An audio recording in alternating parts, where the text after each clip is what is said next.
పేరు కే రాకేష్. నేను స్పోర్ట్స్ స్కూల్లో చదువుతున్నాను, inter first year. Airtel rising star tournament ఆడాం అండర్ 16. మేము 4 డేస్లో వెళ్ళి ఆడుతున్నాం. ఎయిర్టెల్ రేజింగ్ స్టార్ ఆడుతున్నాం. చాలా కష్టపడి ప్రాక్టీస్ చేస్తున్నాం రోజు. నేను స్పోర్ట్స్ స్కూల్లో జాయిన్ అయ్యి 6 ఇయర్స్ అవుతుంది. నాది ఇక్కడ కాదు, శ్రీకాకుళం డిస్టిక్.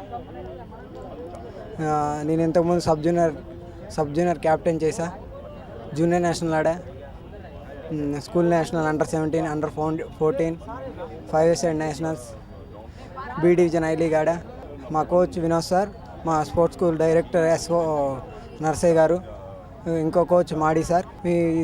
ఈ విన్ కొట్టడానికి చాలా కష్టపడ్డాం, రోజు చాలా ప్రాక్టీస్ చేస్తున్నాం. అయినప్పటికీ మేము గెలవడానికి చాలా కృషి చేసాం, గెలిచాం. చాలా సంతోషంగా ఉంది. ఇంకా హైదరాబాద్లో ఇంకా ఫుట్బాల్ ఆడి ఇంకా పెద్ద సీనియర్ నేషనల్ ఆడడానికి ట్రై చేస్తాను. ఇంకా ఇంటర్నేషనల్ సెలెక్ట్ అవ్వాలని అంబిషన్ ఉంది. స్పోర్ట్స్ స్కూల్ అన్నీ బాగుంటాయి. మార్నింగ్ ఈవినింగ్ రోజు ప్రాక్టీస్ అవుతుంది. కోచెస్ వస్తారు, 2 కోచెస్ అందరు ఉంటారు. ఫెసిలిటీ బాగుంటుంది స్పోర్ట్స్ స్కూల్లో. చాలా సంతోషంగా ఫీల్ అవుతున్నాను. అందరూ ఒకటే బ్యాచ్ మేట్ లేము. 6th క్లాస్లో వెళ్ళి ఫస్ట్ ఇయర్ వరకు ఆడాము. అందరూ ఒకటే బ్యాచ్ కాదు, కానీ పిల్లలున్నా సరే బాగా గెలిచాం. చాలా సంతోషంగా ఫీల్ అవుతున్నాను.